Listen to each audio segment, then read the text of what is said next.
Welcome again to a show that we've titled The Shoot. I'm Peter Boyles, of course, one-time morning show host on 710 KNUS. Still do work here and still write my column.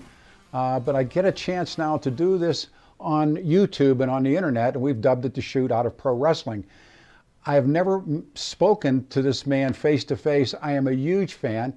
I think this is our fourth or fifth time we've worked together. His name is Michael Mazarr, and the book was Leap of Faith, the expose on the Bush-Cheney, on George Bush, Dick Cheney, and the War on Terror. Michael, thank you so much for doing this.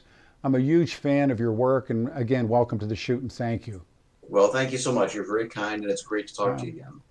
Do a quick bio so people know who you are, and then we will begin. So if you would, please. Sure. So I'm a senior political scientist at the RAND Corporation, which is a nonprofit, nonpartisan research organization that does mostly work on the national security side for the Defense Department, different elements of the Defense Department.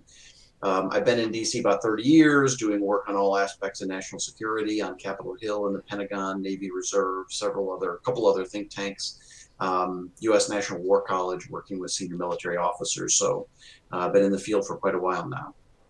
Where'd you grow up in your education, your background? So grew up outside Chicago, so Midwesterner originally, and came to D.C. to go to undergrad at Georgetown and have been here ever since. So did undergrad and a master's at Georgetown and my doctorate at the University of Maryland School of Public Affairs. Before we started taping this with Mark Crowley, and I respect you so immensely, such a fan of your work, I was bringing up Vladimir Putin and Ukraine. And we have talked about this idea of taking what Bush and Cheney did in Iraq, or Lyndon Johnson did in Southeast Asia, Richard Nixon did in Southeast Asia.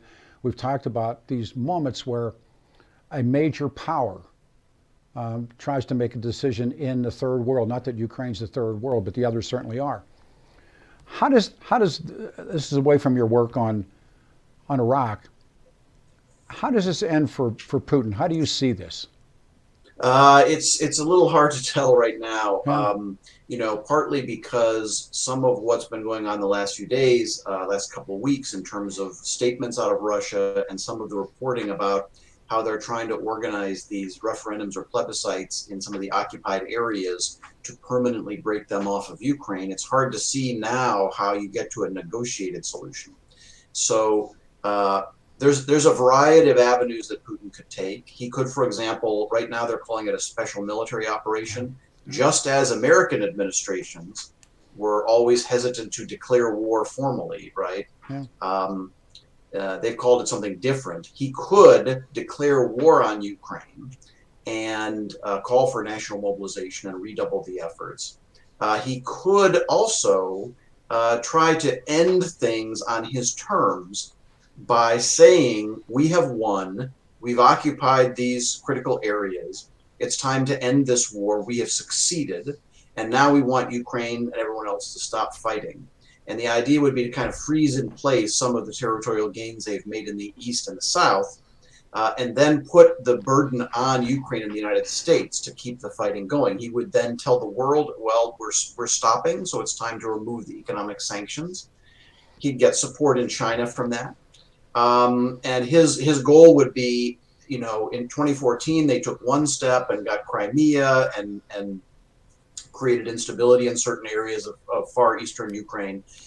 This would be another step in his goal of complete control of some contested areas. So that, to me, as difficult as it would be for the United States and Ukraine, it's almost the best possible outcome right now, because at least it doesn't involve an escalated war. What was the great line through history? It's easy to get in, it's hard to get out. Yeah. And again, the places we had talked about, Southeast Asia, but Iraq. I have read the history of the Chechen Wars, and the second of the Chechen Wars comes Vladimir Putin, and they really do.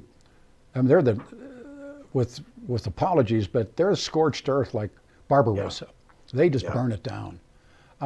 Talk to that if you would.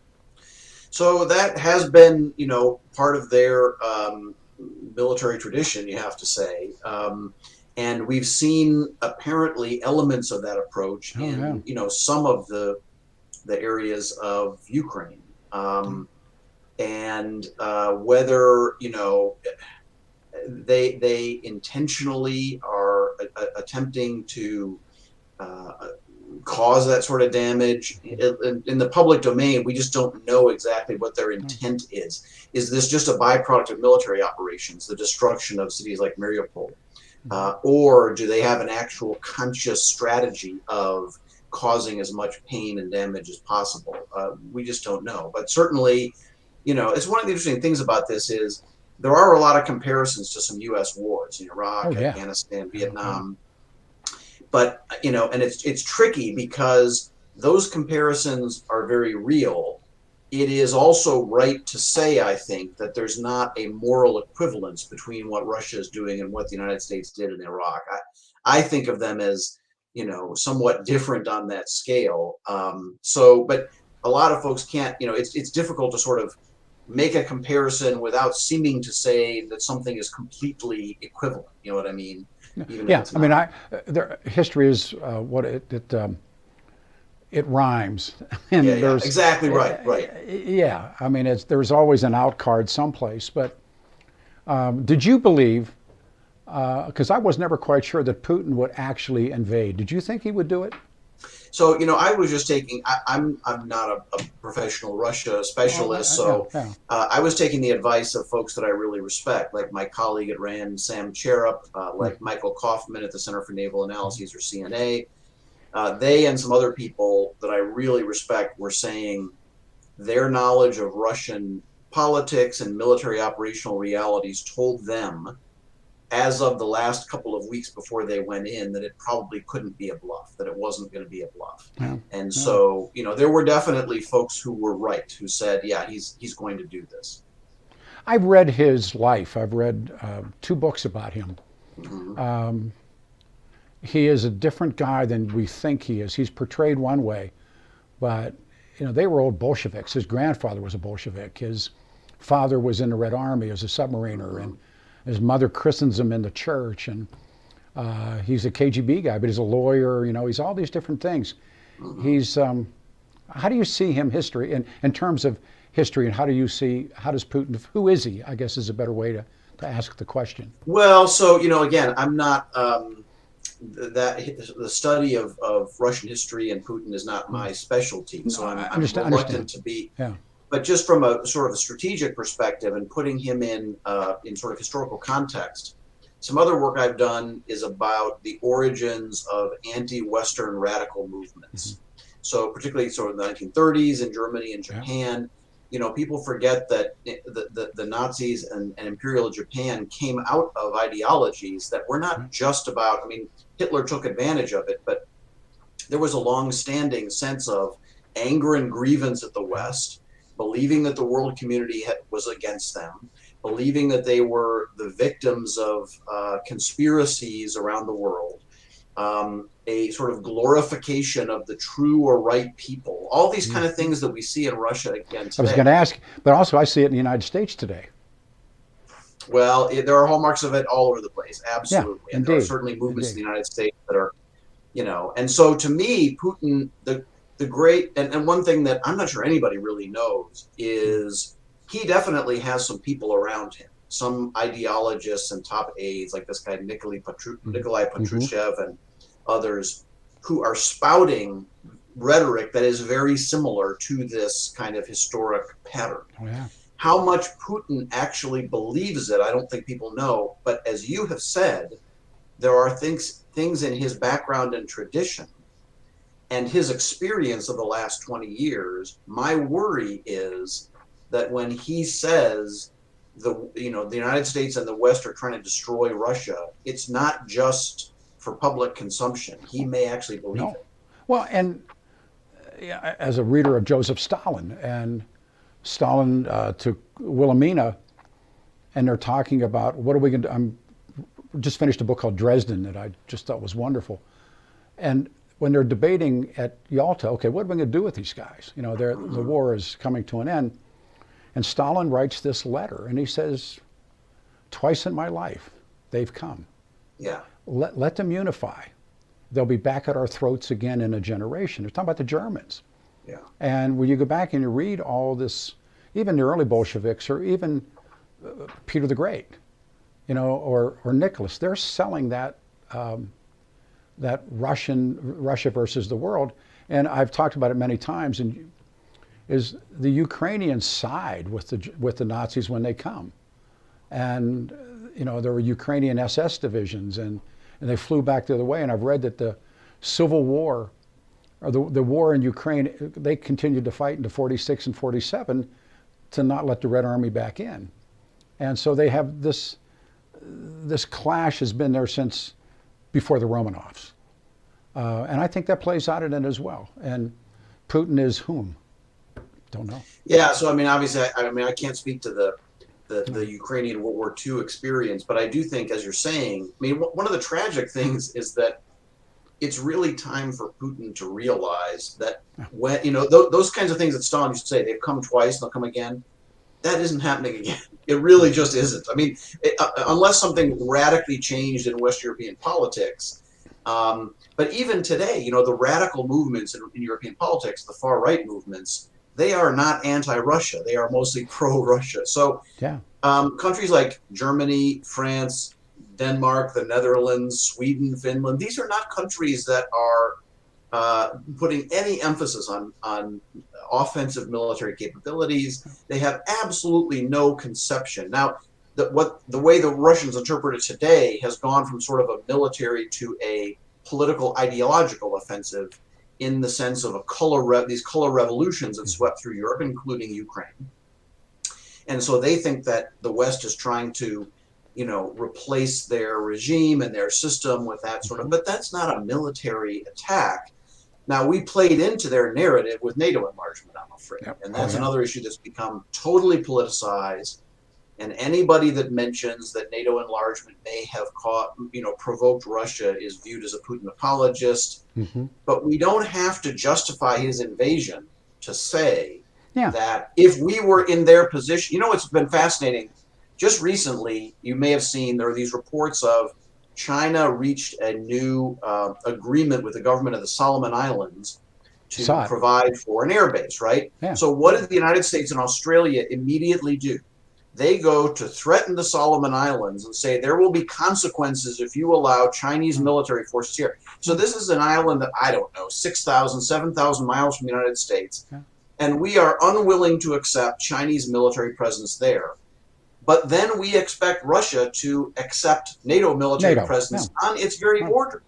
So countries are concerned when other alliances bring their military power right up to their doorstep. That's not to say Putin is justified in invading. Of course, that is wrong. But we can accept the fact that the intentions were good, but our overeager spreading of our military alliance has one piece in convincing Putin that he needed to take action. The need for an enemy, I've said when we were working radio, the Cuban Missile Crisis is a classic example of how Jack Kennedy and the DOD and the JCS and the media saw Cuba. Now, no Cuban ever invaded the United States of America, but we sure as hell went there a couple of times. And when they discover, oh my heavens, Nikita Khrushchev has put these weapons on that island. And, read through the eyes of Vladimir Putin. And I like what you said, that anybody, it's like true with so many different things in the world of politics today, if you so much as glimmer that, then you're clearly a Putin apologist. And I think you have to be, and this is what makes you so brilliant, you have to be a realist. How does the guy see it? Well, and be able to, I think, hold two, somewhat ideas in tension in your mind at the same time, right? To say, of course, he's wrong to invade, just as we were wrong to invade Iraq. Yeah. But we also have to realize that we can take actions that either exacerbate or reduce his paranoia. And if you've got this is what really worries me, if you've got somebody in this anti-Western paranoid mindset, as we have seen in history, they become immune to contrary evidence. They have, like everybody in a conspiracy theory, they get inside their bubble and there's no convincing them anymore. And once they're in that mindset, they become very risk acceptant and very dangerous. Absolutely. We're watching that in the Republican Party in the United States today. No, There's a there are bubble. elements. You know Yeah. there are, and I know there are. All right, well, let's jump back. The leap of faith. Who's Saddam Hussein in terms of we're talking about who's Vladimir Putin, who are these guys? I've read Saddam books, and I read Nixon's book on the guy who deprogrammed or sat down, and he was the guy Right. that the CIA sent in. It's a wonderful book. It is And he talks about Saddam. Who's Saddam? And go back to George Bush and Dick Cheney and Saddam.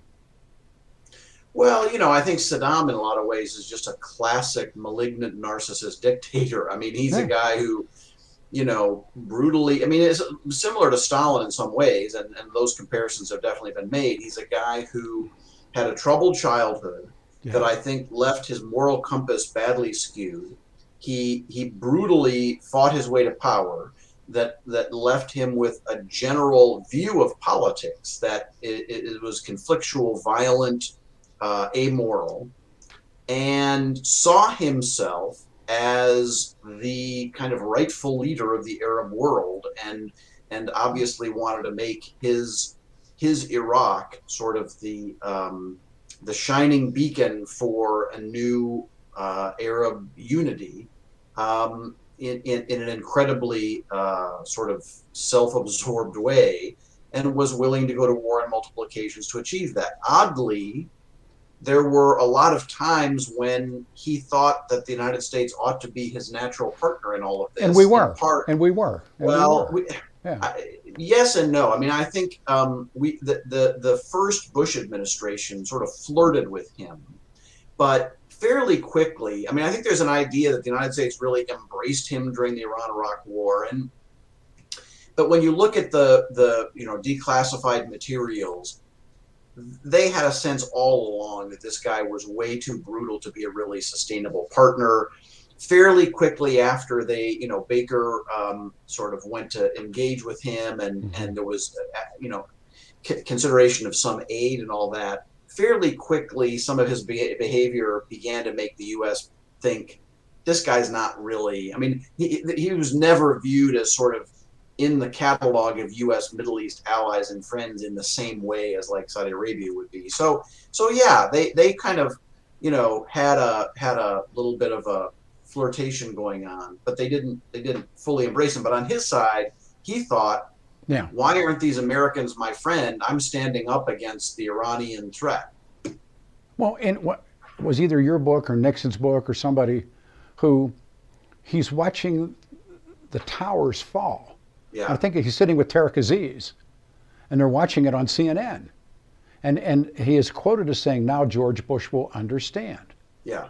And that's one of the quotes. I think it's either from you or Nixon or somebody. I think he, I think it was in the other book. I may have quoted it too, but that he got it out of Saddam. And I mean, the other thing is he apart from the Iranian Shiite radical threat, Saddam as a dictatorial Sunni leader also saw himself as under the threat of Al Qaeda and similar radical movements, who saw him as, if not a complete U.S. ally, the kind of regime they wanted to overthrow. Yeah. So now he did, kind of play footsie with some terrorist groups. But yeah, he saw himself as being threatened by the same kind of forces that the United States did. He was way too brutal for the United States ever to really, make peace with him. But it didn't justify removing him from power. In that moment in time, who was a more dangerous person, Ayatollah Khomeini or Saddam Hussein? Well, it's hard to answer that question. I got to be honest. I mean, because I think the thing about Iran is, and I'm talking here as a general national security person, not an Iran specialist, but the Iranian regime since 1979 has, kind of similar to North Korea in some ways, been mostly risk averse.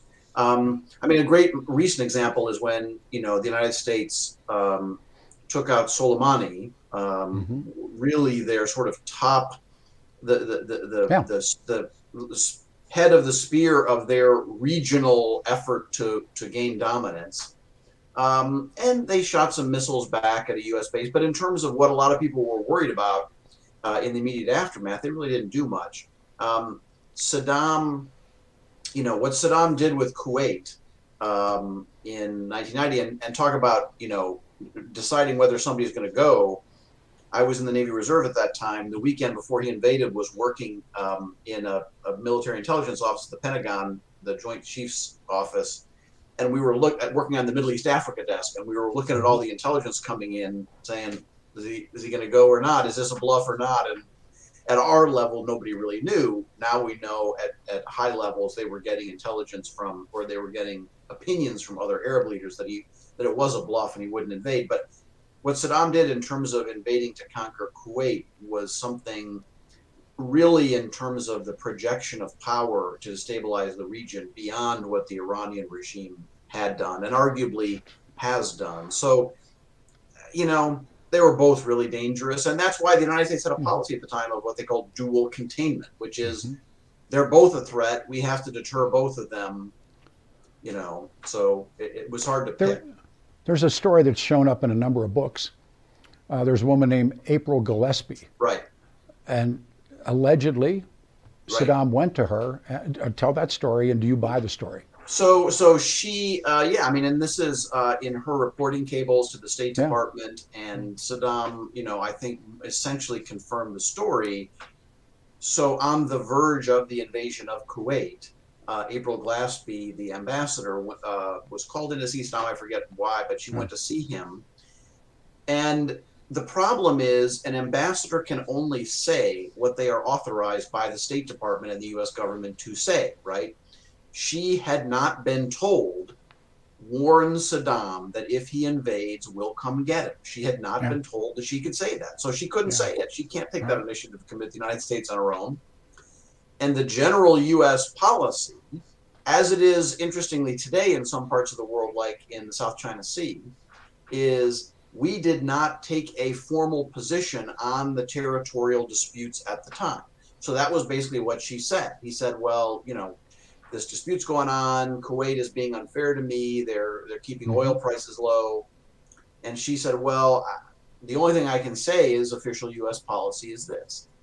And he took that as, okay, well, I wasn't warned off. And in retrospect, people have said, well, if the U.S. was stronger and said, you better not do this, it may have stopped him. I think it very well may have stopped him. But one of the things we've learned from history is, and this was true of Korea as well, right? Sometimes you're not certain how you're going to respond until the invasion happens. And only then does it become clear that you should have made a warning.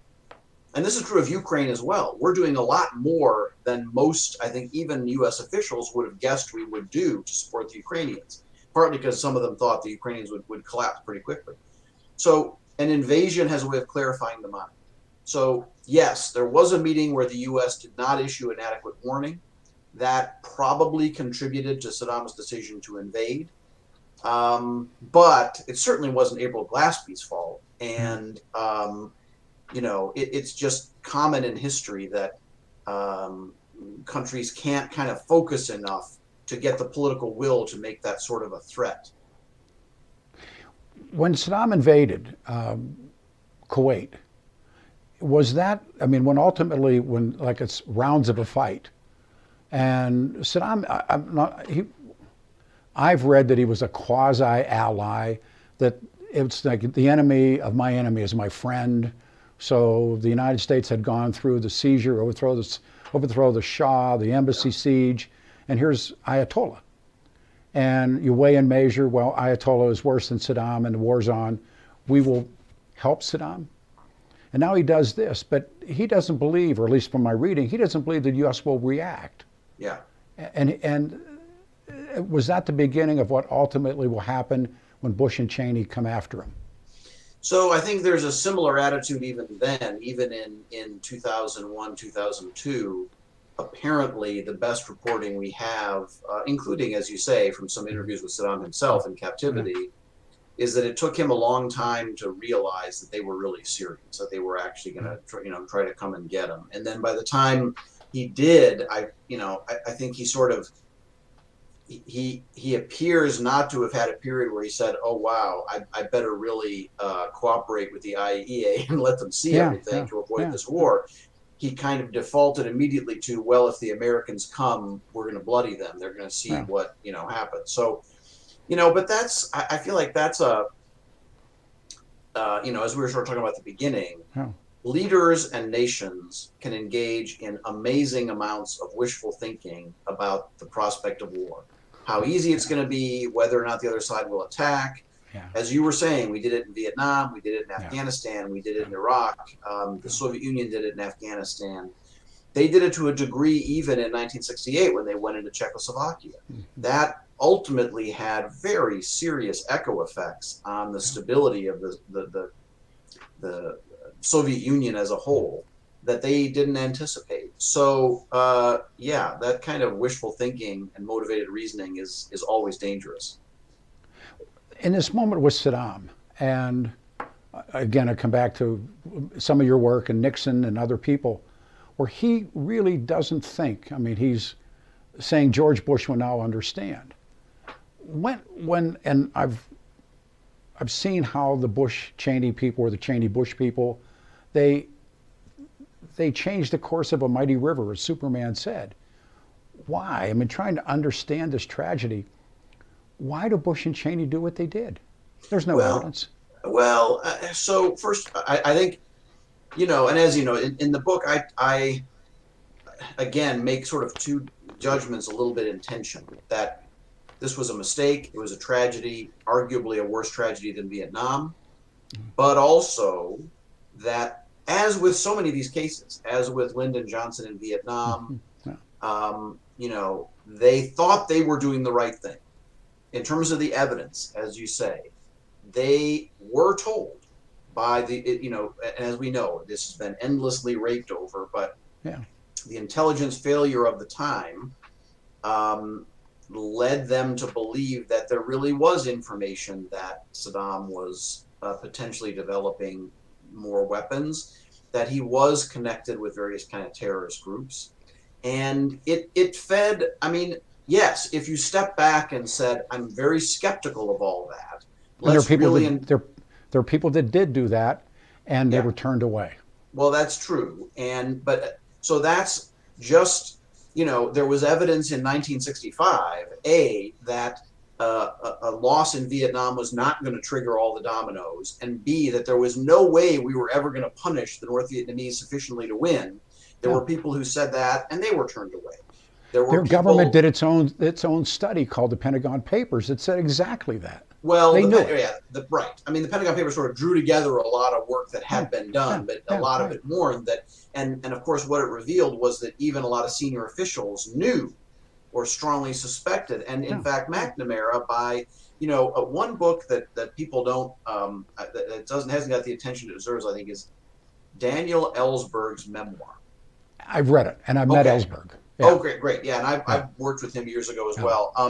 So the first half of that, the second half is all about the Pentagon Papers. The first half is all about his experience in Vietnam. Government before that. He goes to Vietnam. He works under McNamara, and one of the most striking, the one great episode in that book is he's in the Pentagon like his first day. And even then we had drones. So a U.S. reconnaissance drone was shot down over China, and they didn't want to admit it. So his boss comes running in and says, yeah, we just lost a drone. McNamara needs 5 lies in 30 minutes. But later on, he goes to Vietnam. He's coming back with McNamara on the plane. And I think this is still like 1965. And they're talking, and McNamara is hearing from these other military leaders saying, we're going to win, we can do this. And he turns to Ellsberg and he says, these guys are telling me it's all turning in a good direction. What do you think? And Ellsberg says, I think it's at best a stalemate and probably worse. And McNamara says, that's exactly what I think. I don't think this is going well. And he gets off the plane, walks down to the microphone, and tells the world we're winning in Vietnam because that is his political role to do. So that sort of, willingness, decision makers can get trapped. And this is why I so strongly emphasize this concept of an imperative. Because decision makers can get trapped in a view that there's something that they have to do. that for whatever reason, strategic, political, otherwise, they don't have any choice. They just have to do this. Now, I agree with what your expression is implying there. They should be able to pull themselves out of it. But LBJ, as you know, there are these endless quotes from him in conversations with people saying, pulling his hair out and saying, I can't get in and I can't get out. And I don't know what the heck to do. Because he felt the whole anti-communist mindset of the United States to that point convinced him that getting out would be a strategic disaster for the United States, but he knew they couldn't win. So I think similarly with the Bush folks, everything that the United States had come to believe, and not only Republicans and not only the Cheneys, but even some Democratic senior officials who'd been in office at the end of the Clinton administration, they had come to believe that Saddam had to go. This was kind of an accepted view in U.S. national security circles. It was not adequately interrogated. It was based on a lot of assumptions that should have been questioned. So this is why I think the word tragedy is very apt, because they were operating on incorrect information, unchallenged assumptions, but they weren't malign. They thought they were doing what was right for the country, even though it wasn't. Well, I mean, the neocons have appeared prior to this, and the same thing happens with the China lobby affecting the State Department, affecting this, affecting that. And Lyndon Johnson and those guys, Robert McNamara, Maxwell Taylor, the list goes on. And one of the most powerful books is Neil Sheehan's Bright Shining Lie. Mm-hmm. And I got to know Sheehan, and John Vann lived in Denver. And and here it is after the Battle of the Ai Drang. Mm-hmm. And they're here. They're telling them the truth. Yeah. And by the way, Robert McNamara never read the papers, never read the Pentagon Papers. Right, because he felt like, I mean, again, the Pentagon Papers was a study that he had commissioned that drew together a lot of, and he sort of he never read them. The bottom line. But I mean, I think, and I lived through a little bit of this in, the U.S. policy on Afghanistan, kind of from when I was doing some work roughly sort of on it. When a government believes that winning is just something that they have to do, or losing is something they have to avoid, voices that say it just won't work don't have a lot of credibility, because, I use this phrase a lot of times in the book, but the kind of general attitude is, well, you just don't get it. You just don't get it. Yeah. We can't just cut and run. Don't you understand that? Yeah, and so it just tilts the whole debate. And then people that know better, I mean, in the Afghan debate around the Obama surge, Woodward wrote his book that has all this behind-the-scenes information. I think it's very biased. But the basic idea of the book is Obama had come into office saying, okay, I got to get out of Iraq, but we got to win in Afghanistan. Then he gets all these briefings, and I think he comes to the conclusion, yeah, we can't win. It ain't going to work. It's just like McNamara. But he also believes. I mean, look, of course, the problem with withdrawing from Afghanistan was how we did it, not the fact that we did it, but how much political price that Biden paid for this. Obama, I think, felt that if he simply said, we've got to move in the direction of getting out, that especially for a Democratic president, it would be politically disastrous. And so, when folks would offer advice, and I saw some of this, that, this is not going to work, the system just kind of shrugs you off. Well, after 20 years, it isn't going to work. I love reading the politics of the Second World War. The United States is involved January 1941, and it's over in August of 45. They've taken on, along with Soviet Union and others, these major forces. The United States, how many years did the United States was in Southeast Asia? How many years was the United States in the Middle East? And I'm reading Bomber Harris, of all people. Mm-hmm. And Bomber Harris is writing about when they retaliate against Nazi Germany. And Bomber Harris said, did they think they were just going to be able to bomb us and we would not bomb them back? Right. 9/11. Yeah. Did you think you were going to keep doing that? And we weren't going to do that back. Or McNamara won't read John Paul Vann. here's Van, who goes, I believe he went to Maxwell Taylor and said, look,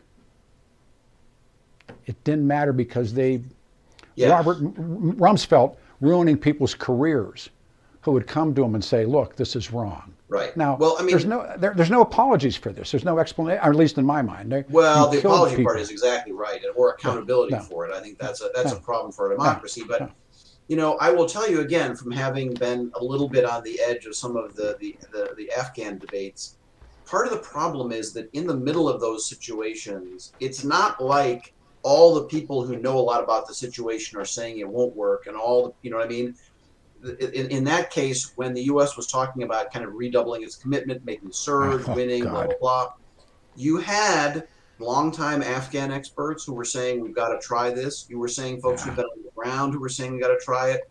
So the challenge is that at those moments, the senior decision makers are not looking at, okay, here are some biased people making this argument, and everybody who knows the context is saying it's wrong. The opinions are all over the map, and it's just it's incredibly difficult to know who to believe. Michael, how much money did the Chalabis steal? Oh, I couldn't put I don't know. I couldn't put a number on it. How much money did the State Department and DIA decided quite a bit, and they cut off ties with him. All right. How much did Tu steal? How much did Key steal? Oh yeah, that right. I mean, we're involved with these people. The Shah. Yeah. I mean, I'm stunned by. I mean, Bush and Cheney. They have a very close place in the fire in hell, as Dante's Inferno. There's a lot of people sitting next to them, but they would do these things, and it's a great sadness to me. That's why I love you and I love your book. I love your books, your work. There's such a sadness to this. It is and sad. It's replicated. And part of the reason it's sad and it's a tragedy because, and we may differ a little bit on this, but just putting aside Cheney for a minute, I think George W. Bush is someone who's a truly compassionate person who wants to do the right thing. I honestly do. And the fact that he made some awful mistakes is a product of tragic flaws. I mean, the guy is not as curious as he should be. He's not as demanding. Did they never read books? Did they never sit with historians? They did, but part of the problem is, and this is where Cheney comes in, a lot of the historians they brought in were only on one side of the ledger. But that's on George Bush. Well, it is, yes. No, exactly. No, I'm not. I'm saying he made some terrible mistakes and did not fulfill his obligation to the American people in making that decision. But I would say you could say the same thing about Lyndon Johnson. I do, right? And I do say that. So I think, but to me, that's part of the question I wonder about is, can we ever get to a time in history when we no longer have leaders who have those tragic flaws and lead us into mistakes? Well, we do have people that are not ideologues. We do. I'm a Washington, Jefferson fan. I'm an FDR. FDR is a great war leader. Abraham Lincoln's a great war leader. They had a war aim. I have no idea to this day what Lyndon Johnson's war aim was in Southeast Asia, let alone the cockamamie stuff of Bush and Cheney. What was their war? Did they even know how to govern Iraq? Well, no, I mean, that was a whole separate problem, and they had been convinced. I mean, their war aim was to, get rid of Saddam, liberate Iraq, make it into a democracy, and thought it'd be France in 1944. Well, exactly right, and the France analogy appears a lot in the, the war aim, and the Vietnam thing, exactly analogous to Afghanistan. The war aim was punish them until they come to the negotiating table and negotiate a peace with an enemy who was willing to die to the last person rather than negotiate away their goals. It was never feasible. Can't beat a birth rate. Yeah. Well, there's that too. But so yes, these I mean, in a way, World War II is a simpler challenge in a sense. Once you make the decision that you're going for unconditional surrender. But you could stand on the PT platform in the grinder and tell a young Marine or a sailor or a soldier in 1942 in 2 sentences what their job was. Yeah. I have no idea what Lyndon Johnson. Remember, bring the coon skin home and that's nail it on the wall. what the hell war aim is that? Yeah. No, I mean, This, and it was translated into some things that had were some lies. of the cliche sounding of war aims, but no, you're They were lies. exactly right. And They're that's, lies. I mean, I think hopefully one of the things we've learned over the last 20 years, which this time we won't forget because we did forget it after Vietnam, is like you're saying, No. never embark on a conflict where you can't define and this is where we started talking about Putin. He's in exactly the same situation. I agree. Absolutely What's his agree. war aim, right? So if you doesn't can't have define a clear war aim, I mean, there's a great quote from Clausewitz, which I think is basically the same idea, which is that states should never. The first and most important task for any statesman is to understand the kind of war on which he's embarking, and that means what's the purpose. What are you in for? How is it going to be fought? And in Iraq and Afghanistan, they had these dreamy ideas of what they wanted to achieve and thought, well, I'll take this military action and surely it'll lead us to that without an idea of how. the first casualty is the truth. Yeah. Well, that becomes that way once you, in World War II, of course, they told plenty of lies, but fundamentally, when you have those kind of clear aims, you can still tell more of the truth because it's, you know what I mean? The destruction of the Nazis and the Italians. And this is what we're going to do, man. Period. We're going to destroy the Japanese. We're going to win unconditionally. And then, as we didn't do at the end of World War I, we are going to contribute to the rebuilding of our former enemy in a way that is one of the remarkable examples of strategic wisdom in modern international relations. So all that worked well. But it comes back to, after 9/11, okay, we're definitely going to Afghanistan to get Al Qaeda. Taliban won't give them up. Okay, well, that sort of makes sense. Now we're going to, permanently change the government. No, I guess, but how? Yeah. And one of the challenges with Afghanistan was there was this couple of year window where things were sort of quiet, and a lot of everybody believed that it had been a great victory when in fact it was just a slow motion failure. Yeah, they were gearing up. Michael, we'll do this thing again in a month, especially with everything that's taking place in the world. This is a must-read, Leap of Faith. You're spectacular. You made the show work. Thank you so much for your time. We'll talk ASAP. Thank you, sir. Thank you very much, and it's really great to see you in person finally. Yeah, you too. We're clear now. We can talk. Okay. That was great, man. Thank you. Sure. I mean, it's like, God, I gotta tell you, man, I don't think I ever have done one of these things with someone who is more well-read and better informed than you are on so many historical issues. I just finished, I met this guy, he did the shoot with us. He wrote a book called April 1945, and his companion is called December 1941. Well, he's written this novel called Dresden, and he sent it to me. And it's a quick read. You knock it out, day and a half. And he starts out, he's got a bomber, a Lancaster bomber pilot, but he starts out with like the real guys, Hitler and that little, what was her name, Gelly, the girl he kills, and all this kind of stuff. And it's just this spectacular book where these people, they don't want to go to Dresden. They don't want to kill people for nothing. Yes. And this is a guy who lost his wife and his son in the Blitz, and he's a Lancaster captain. And he actually goes to the flight office and says, well, why are we killing these people? Yeah. And you wonder, I don't care. Right, that's obviously one of the most, and interestingly, McNamara has a connection to all that because he was advising Curtis LeMay on the U.S. Firebombing campaign. Yeah, absolutely. And, certainly we had been attacked and all that, and it had become a total war. But I don't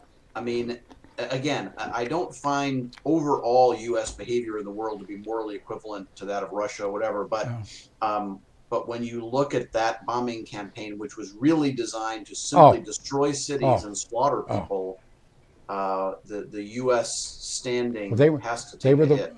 I tell you, when you talk about it, I got to go to the first war. I was an embedded guy. And the so-called highway to hell from Kuwait City to Basra. Yeah. And the American pilots quit killing people. They were caught on that. And the American pilots said, no, because these were conscripts. These weren't the Republican Guard or these hard asses. And they said, no, we're not going to kill anybody anymore. That was enough. Mm-hmm. You know, and they don't talk about it, you know, but I didn't realize that I'm reading Bomber Harris, because when Bomber Harris, he's talking and they're rating, Bomber Harris said, did they think they were just going to bomb us and we wouldn't bomb them back? Right. And I'm thinking to myself, how many years did the United States do bomb runs in the Middle East? How many years? Until this fanatic just says, we're going to come back and get you. I don't know. Yeah. Well, and I think, you know, his motivation was not entirely based on, on U.S. military action. He hated the Saudis. I mean, yeah, exactly right. I read him, which shows you I got to get a life, but he called them the parasite princes, the Saudis. I mean, he hated them. And they obviously are afraid of him. We'll meet someday. I love having you on the show. Michael, you're really a gift. Thank you, sir, for your time. Thank you so much. It's always great to talk to you, and look forward to it again. And Promise. Have a great day. Be safe. Thank you. All right.